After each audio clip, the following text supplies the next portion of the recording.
ಒಂದು ತಿಂಗಳಿಂದ ನಡೀತಾ ಇರುವಂತಹ ಬೃಹತ್ ಗೀತೋತ್ಸವ, ಪ್ರತಿದಿನ ಗೀತಾ ಪಾರಾಯಣ, ನವೆಂಬರ್ 28ರಂದು ಗಿನ್ನಿಸ್ ದಾಖಲೆಯನ್ನು ಮಾಡಿದಂತಹ ಲಕ್ಷಕಂಠ ಗೀತಾ ಕಾರ್ಯಕ್ರಮ, ಈ ಎಲ್ಲ ಕಾರ್ಯಕ್ರಮಗಳ ಸಮಾರೋಪವನ್ನು 18ನೇ ಅಧ್ಯಾಯದ 63ನೇ ಶ್ಲೋಕದಿಂದ ಕೊನೆಗೆ ನಾವು ಪಾರಾಯಣ ಮಾಡಿ ಪೂಜ್ಯ ಶ್ರೀಪಾದರು ಕೃಷ್ಣನಿಗೆ ಅದನ್ನು ಸಮರ್ಪಣೆ ಮಾಡ್ತಾರೆ.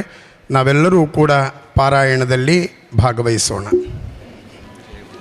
ಇತಿಥೇ ಜ್ಞಾನಮಾಖ್ಯಾತಂ ಗುಹ್ಯಾದ್ ಗುಹ್ಯತರಂ ಮಯಾ ವಿಮೃಶ್ಯೈತದಶೇಷೇಣ ಯಥೇಚ್ಛಸಿ ತಥಾ ಕುರು ಸರ್ವಗುಹ್ಯತಮಂ ಭೂಯಃ ಶೃಣು ಮೇ ಪರಮಂ ವಚಃ ಇಷ್ಟೋಸಿ ಮೇ ದೃಢಮಿತಿ ತತೋ ವಕ್ಷ್ಯಾಮಿ ತೇ ಹಿತಂ ಮನ್ಮನಾ ಭವ ಮದ್ಭಕ್ತೋ ಮದ್ಯಾಜೀ ಮಾಂ ನಮಸ್ಕುರು ಮಾಮೇ ವೈಶ್ಯಸಿ ಸತ್ಯಂತೆ ಪ್ರತಿಜಾನೇ ಪ್ರಿಯೋಸಿ ಮೇ ಸರ್ವಧರ್ಮಾನ್ ಪರಿತ್ಯಜ್ಯ ಮಾಮೇಕಂ ಶರಣಂ ವ್ರಜ ಅಹಂ ತ್ವಾ ಸರ್ವಪಾಪೇಭ್ಯೋ ಮೋಕ್ಷಯಿಷ್ಯಾಮಿ ಮಾ ಶುಚಃ ಇದಂತೆ ನ ತಪಸ್ಕಾಯ ನ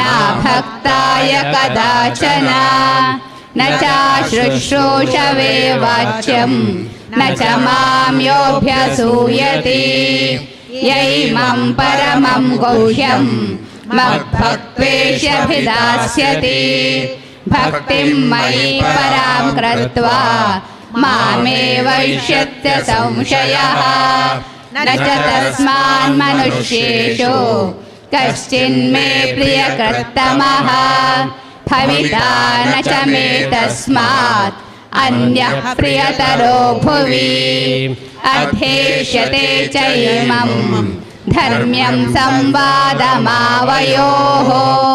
ಜ್ಞಾನಯಜ್ಞೇನ ತೇನಾಹಂ ಇಷ್ಯಸ್ಯಾಮಿತಿ ಮೇ ಮತಿಃ ಶ್ರದ್ಧಾವಾನನಸೂಯಶ್ಚ ಶೃಣುಯಾದಪಿ ಯೋ ನರಃ ಸೋಪಿ ಮುಕ್ತಃ ಶುಭಾನ್ ಲೋಕಾನ್ ಪ್ರಾಪ್ನುಯಾತ್ ಪುಣ್ಯಕರ್ಮಣಾಂ ಕಚ್ಚಿದೇತಚ್ಯುತಂ ಪಾರ್ಥ ತ್ವಯೈಕಾಗ್ರೇಣ ಚೇತಸಾ ಕಚ್ಚಿದಜ್ಞಾನಸಮ್ಮೋಹಃ ಪ್ರಣಶ್ಯಸ್ತೆ ಧನಂಜಯ.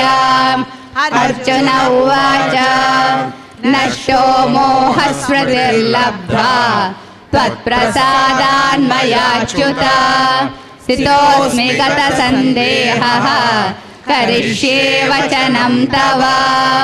ಸಂಜಯ ಉವಾಚ ಇತ್ಯಹಂ ವಾಸುದೇವಸ್ಯ ಪಾರ್ಥಸ್ಯ ಚ ಮಹಾತ್ಮನಃ ಸಂವಾದಮಿಮಮೌಶ್ರೌಷಂ ಅದ್ಭುತಂ ರೋಮಹರ್ಷಣಂ ವ್ಯಾಸಪ್ರಸಂವಾದಮಿಮಮದ್ಭುತಂ ಕೇಶವಾರ್ಜುನಯೋಃ ಪುಣ್ಯಂ ಹೃಷ್ಯಾಮಿ ಚ ಮುಹುರ್ಮುಹುಃ ತಚ್ಚ ಸಂಸೃತ್ಯ ರೂಪಮಧ್ಯದ್ಭುತಂ ಹರೇಃ ವಿಸ್ಮಯೋ ಮೇ ಮಹಾನ್ ರಾಜನ್ ಹೃಷ್ಯಾಮಿ ಚ ಪುನಃ ಪುನಃ.